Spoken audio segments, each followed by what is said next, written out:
ஸ்டாலினுக்கு ஒரு அரசியலில் ஒரு பிரச்சனை ஆகிவிட்டது. 2 அமைச்சர்களை ஒரு பலி கொடுத்தாலும் மீதி 5 அமைச்சர்களையும் பலி கொடுக்க வேண்டியிருந்தால் திமுக இல்லாத போயிடும்.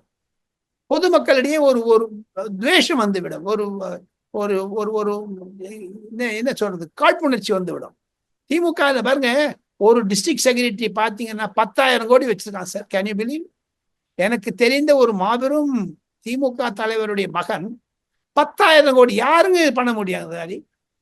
இன்று நாம் இருவரும் மே தினத்தில் பேசுகிறோம். தொழிலாளர்களுக்கு கிடைத்தால் தேவையில்லை. அதையெல்லாம் கம்யூனிஸ்ட் கட்சிகள் திமுகவிலிருந்து பணத்தை வாங்கி கொண்டு தொழிலாளர்களை மறந்து கொண்டு அவங்க முதலாளி ஆயிட்டாங்க.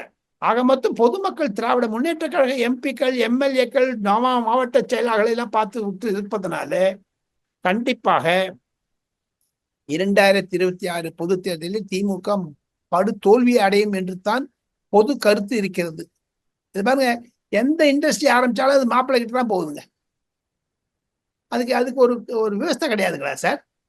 எது ஒன்னா பண்ணுங்க, மாப்பிள்ளை கிட்ட போயிடுதுங்க. அதுக்கு ஒரு ஒரு எண்ணம் எப்பொழுதுதான் இருக்குமோ தெரியவில்லை.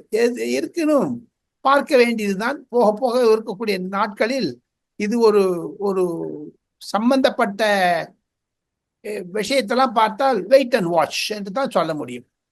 காங்கிரஸ் எல்லா ஸ்டேட் கவர்மெண்ட்டும் அப்போஸ் பண்ணாங்க, எதிர்த்து இருந்தாங்க.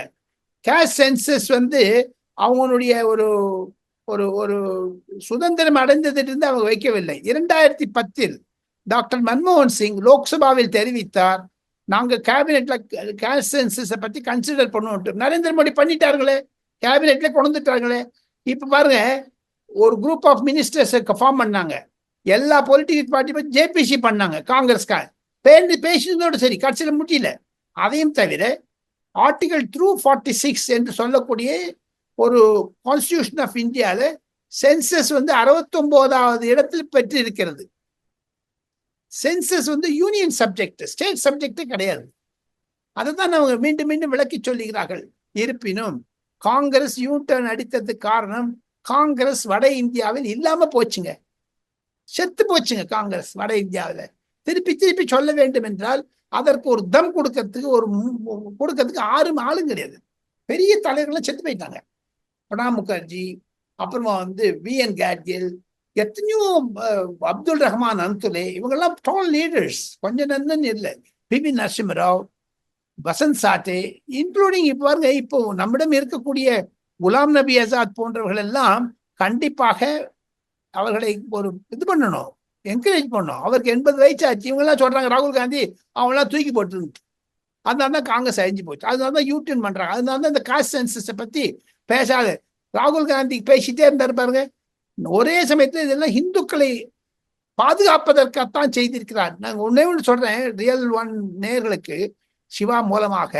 நேற்று முன்தினம் RSS தலைவர் மோகன் பாகவத் சந்தித்தார் பிரதமரை. 2 விஷயத்திற்காகத்தான் சந்தித்தார். ஒன்று, பாகிஸ்தானை பற்றி பேசுவதற்கு. 2வது, கேஷ் சென்சஸை பத்தி அவர் ஏற்கனவே சொல்லியிருக்காரு, நாங்க பண்ண போறோம்னுட்டு. பாலக்காடில் நடந்த 2024 நடந்த தேசிய செயற்குழு RSS மீட்டிங்ல சரி, பிஜேபி மீட்டிங்ல சரி, அமித்ஷாவும் சரி ஏற்கனவே பேசியிருக்காங்க. இதெல்லாம் கேஷ் சென்சஸ் காங்கிரஸ் தான் அப்போஸ் பண்ணி ஆதரிக்கிறது, பிஜேபியும் ஆதரிச்சிருக்காங்க. ஆனால் அணுகுமுறை பாருங்க, தெலுங்கானா மாடல்ங்கிறார் ரேவந்த், வமுலா மாடல்ங்கிறார் ராகுல் காந்தி. என்ன பேசுறாரு அவர்? ராகுல் காந்திக்கு எப்படி அப்படி பேசுறாரு? அதுலயே எவ்வளவு ஓட்டம் இருக்கு. அங்க இருக்கக்கூடிய பிஆர்எஸும் சரி, பிஜேபியும் எதிர்க்கிறாங்களே, அங்க இருக்கக்கூடிய ஜாதிகளே எதிர்க்கிறாங்களே. ஆக மொத்தம் காங்கிரஸுக்கு ஒரு நிலைப்பாடு கிடையாது. ஒவ்வொரு மாநிலத்திற்கும் ஒவ்வொரு நிலைப்பாடை வைத்துக் கொண்டு, சித்தராமையா சொல்றது அங்க லிங்காயத்தையும் ஒக்கலிங்காவையும் சேர்க்கணுங்கிறதுக்கு சிவகுமார் அப்போஸ்டா இருக்காங்களே. இப்ப தமிழகத்தில் அந்த மாதிரி எடுக்கிறேன்னு சொல்லிட்டாரு மு.க. ஸ்டாலின். நேற்று மோடி சொன்ன உடனே அதெல்லாம் அடைஞ்சு போச்சு, முசுன்னு போயிடுச்சு. இதுதாங்க விளக்கம்.